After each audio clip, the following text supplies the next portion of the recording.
As Deputy Opposition Leader Sussan Ley.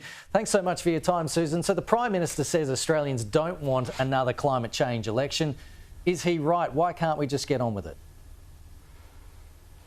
Well, what we should be getting on with is reducing prices, and talking of the next election, you'll have a plan from Peter Dutton and the Coalition, which is all about reducing your prices.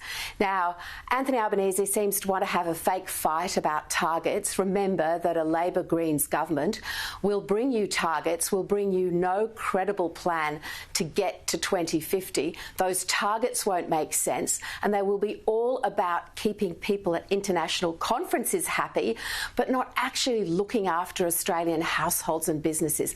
And this is the critical thing, Kenny, because I'm here in Griffith in the Riverina, and hello to all our regional viewers of Sky across rural and regional areas. But there is so much activity here, but there is so much dependence on having reliable, safe, affordable, cheap energy.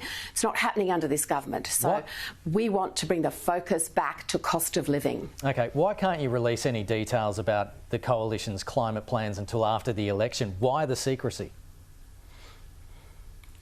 It's not secrecy. We've committed to net zero by 2050, and we've committed to the Paris Agreement.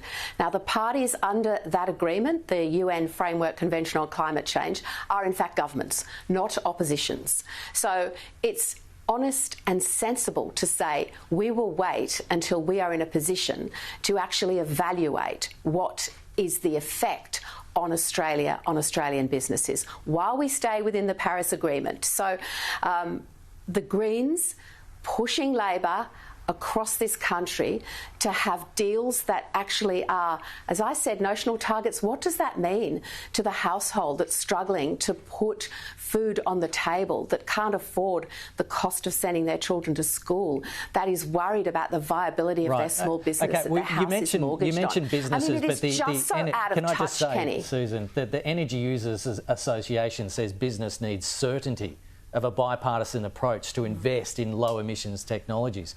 Are you putting that confidence at risk? The certainty of remaining in the Paris Agreement and the certainty of a credible pathway to net zero by 2050 should reassure everyone. Current projections, though, have us just 1 percentage point away from reaching the 43% emissions reduction target by 2030. So why risk all of that and our international standing, particularly with Pacific nations, over 1%? That's a conversation about targets. That's not a conversation about what it costs for Australian businesses to stay in business and to do business. Now, the government can work out the numbers and go to international conferences, and yes, they're important, but I'm not hearing anything from them that brings the focus back to Australian families and businesses.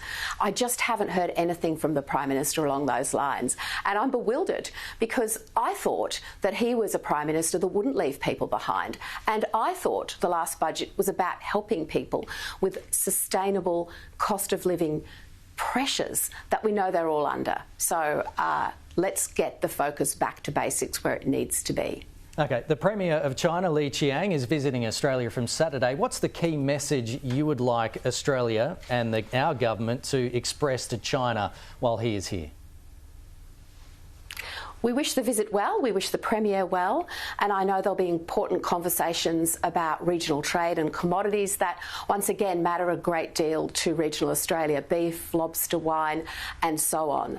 But I've seen a lot of focus on pandas, Kenny, and we love our giant pandas in the Adelaide Zoo, and they're very important members of the zoo.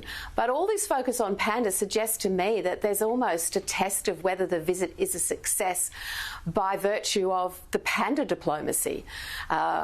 Our Chinese diaspora is wonderful and varied and has committed to the rich fabric of this country, and I hope there's a focus on them. But pandas are not a test of this relationship, and what I want to see is a focus on ADF personnel, not pandas, and a commitment from the Chinese Premier that there won't be any more incidents that either threaten or injure our ADF personnel. Sussan Ley, we will not be talking down pandas on this show. No, just kidding. Thanks. Good. Thanks so much for joining us. We're out of time.